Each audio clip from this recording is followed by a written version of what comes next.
Good evening. How's it, everyone? You guys. It's 9 p.m. here on the East Coast, and we're actually a minute early, which is rare. We're a minute early because Cheryl Moaning arrived, so we thought we'd get started a little early. Oh, shit. So we thought we'd get started. We just got a little feedback. Just joking. I just got a little itchy. Everybody, can you hear our audio and can you see our video? Because we're streaming from the Skoolie in the middle of a pasture. Let us know how the internet connection and stuff is throughout. Sometimes people say it's been like blurry or the sound quality is weird. Yeah, we've been trying to fix that. So we want to say hello to everybody that's on. We've got Where the Bus Goes. What's up? Carolyn Frank Butcher. What's happening? Cheryl Moaning. Hey, of girl. course. How's it going? Hey, Tom. Tom and Julie. What's happening to y'all? We've got Travis and Jemay and kids. Hi. Yes, Mark Wilson. Hey, hope you recover, buddy. Recover. Larry from All Most Home Bus. I might have put a little too many mo's in there, but no problem. He likes it. My mom. Hi. Good to see you, Mom. Hi, Ginger. Lauren. Hey, Ginger. Jengibre. The other day, Ginger was speaking Spanish to us in the comments, and I was like, oh, I wonder if when she goes to Spanish-speaking countries, if she's like, hola, mucho gusto. Mi amo es jengibre. Jengibre. Yeah. T.R. Boland's in the house. What's happening? He thinks that mini splits are a little more energy efficient.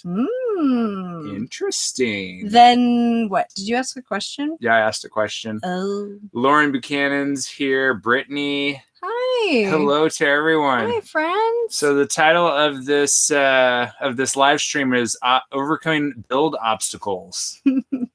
We have experienced a few obstacles like crazy lately. One of our big ones. Hey, Rick and Karen and Jacoby. Hi, guys. And K-Sync. Yeah. Yeah, that's Rick and Karen, K-Sync. Probably one of our biggest ones is like actually getting supplies right now. Yeah, supplies has been a kind of a difficult one. And it seems like every single time that we go to the hardware store or the lumber yard or whatever, every time the prices just keep on going up and the people at the registers are all like, oh my gosh, we cannot believe that these prices are like that they're doing this. And they use the word there. So I'm curious to know who they are because nobody seems to know. But for some reason, all the price tags keep going up, but nobody knows why. So yeah, our favorite seam sealer went up $10. $10. What up, Meredith? Hi, John Albrecht. Nice to see you. I can't pronounce your last name. I never can. Yes. Tonya Marie. Love you too. You inspired me and my boyfriend to buy a bus. And we did. Get ready for obstacles during the build. However, overcoming them is totally possible. Because I love surveys, let's get a head count of who has a bus so far. Say, got one. And if you want one, type in want one. I just love surveys. I think a lot of people in here actually already have one, which is so neat. It's so neat. So neat. We're starting a revolution, people. Yeah. So one of the huge obstacles that we've had lately that we haven't really talked about because we've been in the barn for so long, and now we're outside of the barn. Like the barn is literally about 6 feet that direction right there, is that summertime is coming up and we've got all these amazing skylights, and people were wondering all throughout our build, how is the energy efficiency on the skylights? I'm like, well, they're single pane. They're not double pane for one. So they're probably not that efficient. And guess what? It is warm. Oh, it's warm in here, guys. The big curved skylights, they're beautiful and I love them, but it lets in the warmness like no other. Like it is crazy. So I think if we were to redo those skylights, we might get the smoked polycarbonate, which is basically tinted.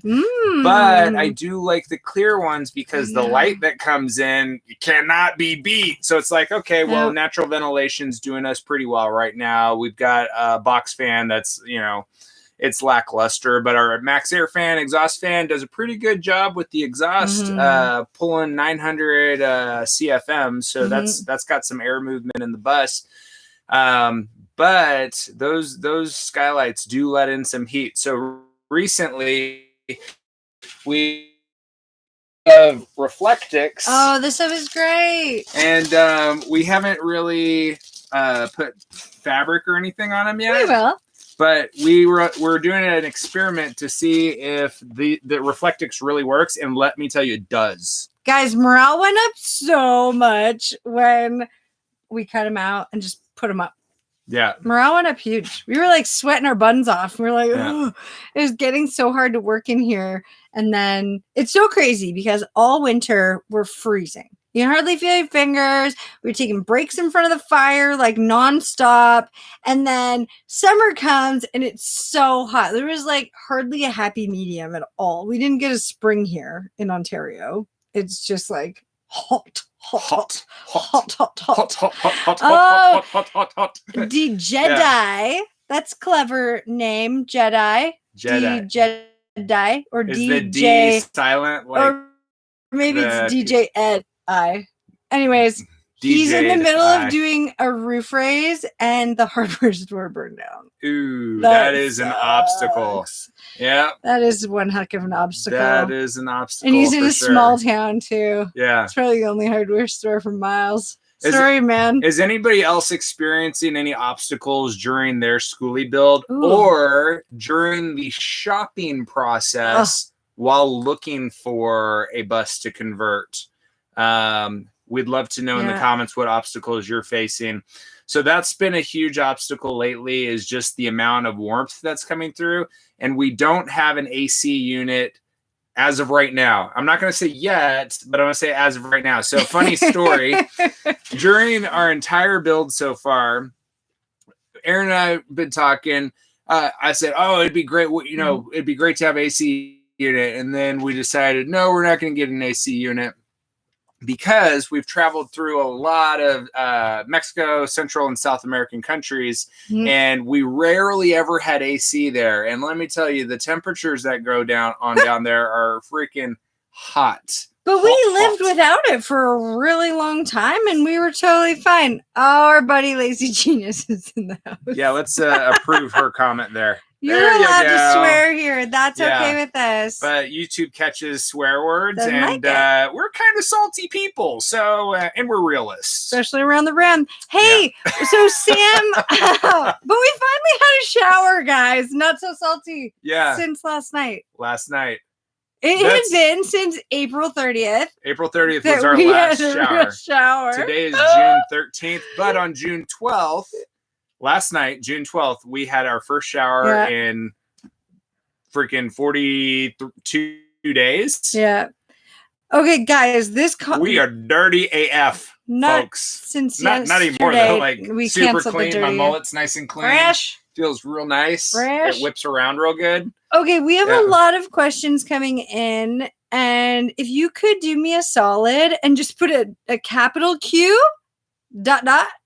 and then your question. Yeah. That would help me out. Or put your question in all caps or something. Yeah, we don't have a moderator today to field questions for us. So Sam Pope asked, when you did the rust treatment on your bus floor, did you have a white powder buildup?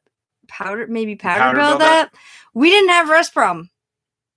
We didn't have a rust problem. So we didn't do any rust converting on the floor. Or on the bus. Yeah. But the white powder buildup could be a reaction between whatever chemical you're using to do the rust treatment and the steel or iron content in the metal, which might cause it to like oxidize, maybe causing a little bit of white. I do know on galvanized metal, if it's not painted or whatever, if you just put water on galvanized metal and let it sit there, then you'll see like little once the water evaporates, you'll have like these little white patches, and that's just like lime and scale and stuff like that from the water, like mineral content that then just resides on the metal, and then you can wipe it off, but it's like a white powdery stuff. So it could be a number of things, definitely. Tanya asked how much our solar system cost. Solar, and we've also got Larry said plywood, delaying a step. Yeah. Plywood is crazy. It's gone up like $20. Yeah, we're up A to 60. I think it was 65 CAD a sheet. So US, that's what, like 20 cents less per dollar. It's probably like $57 a sheet. Yeah, 57 or something like that. That's a guess. The question about how much is your solar cost is an interesting question because every single solar system is different. And depending on how long your runs are, if you have to use like long runs of like the 4-aught cable or 2-aught or 6 gauge or whatever, then you're going to be spending a lot more than someone who has all of their solar system really confined in a smaller area. Another thing is doing an energy audit. What are you powering exactly? Are you just powering like your cell phone off the wall sort of thing? Like right now I'm plugged into the wall with the cell phone, which this live stream is being pumped through from the little hotspot on the phone. Or are you powering things like the Vitamix? Now, Randy and Shelly Knapp from Naptime Bus, I'll give them a little shout out. They make their own peanut butter at home in the bus. So obviously the thing about that is they use the Vitamix. They put raw peanuts in the Vitamix, and normally at like their house, they would have it going and it would make creamy peanut butter. And they absolutely love it. Well, the system that they have, the inverter, which is the exact same inverter we have, the 3000 watt, 120 amp, 12 volt Victron Multiplus, does not provide enough wattage to make peanut butter with the Vitamix. So they would have to turn on their generator to augment their power in order to do that. And they actually just plug it up to their generator on the tailgate of the truck to make peanut butter. So you've got things like the inverter to buy. How much are you powering? You've got your solar charge controller. Well, you can't buy your solar charge controller until you know what solar panels you're going to have and how they're going to be wired. Are they going to be wired in series? Are they going to be wired in parallel? Are they going to be wired in series parallel? Like, how are they going to be wired? How are they going to be combined? And then because the solar charge controller has to be purchased based on the numbers that those panels are rated for. So how many panels do you need? Well, how big is your battery bank? So you can't necessarily just say, oh, I'm going to buy 4 panels and you have a massive battery bank because you'll never be able to charge your battery bank. So it's a balancing act. And Get Your Skoolie On, our online course, we actually have a calculator that we set up that you go and punch in all your information of what you have, and it helps start you at the starting point for what size of panels you need, how many batteries you need, how much consumption will you have in a day, and then you can size a system based off that. So like solar systems can be very costly. Like you could spend a couple thousand or a couple 10,000 on it. A couple 10,000. A couple 10,000. Which I think is 20,000. That would be a couple 10,000. Yeah. It depends what you have too. You probably already talked about this. But yeah. So there you go. And there you have it. There's no solid answer for that. Hi, Treely Living. Good to see you guys. They asked what's coming up next. What's coming up next? Video wise or project wise for us, like in real life? Reality or what's coming out on YouTube? Guys, we didn't even have time to edit a video this week. That's why we're going live today. We're so ahead on footage. We're probably a month and a half ahead of what you guys just saw. So our next video that comes out will be from 1 month ago. We don't even know. I can't tell you what the next video is. We literally have to go and look at our files and see like where we're at, because we're full with dates and what we did. Yeah. So we've got to see where the last video ended. Yeah. And then be like, okay, where were we at that moment? Maybe the recirculating shower, beginning of that project? Maybe. Or the diesel heater. Maybe diesel heater. I think it might have been diesel heater next. The diesel heater is kind of part of the recirculating shower system. Yeah, well, it is. It's not kind of, it is. That's going to be pretty crazy watching that. Because I do got to say, and this is a sneak peek to what's to come, our diesel heater works great, and so does the recirculating shower. Our bathroom is almost done.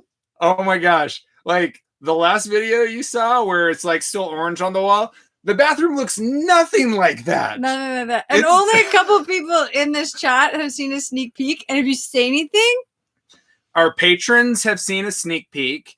Everybody in Get Your Skoolie On has seen the sneak peek. And a couple of our friendsies. And a couple of our real close friends. Frenzies. Yeah.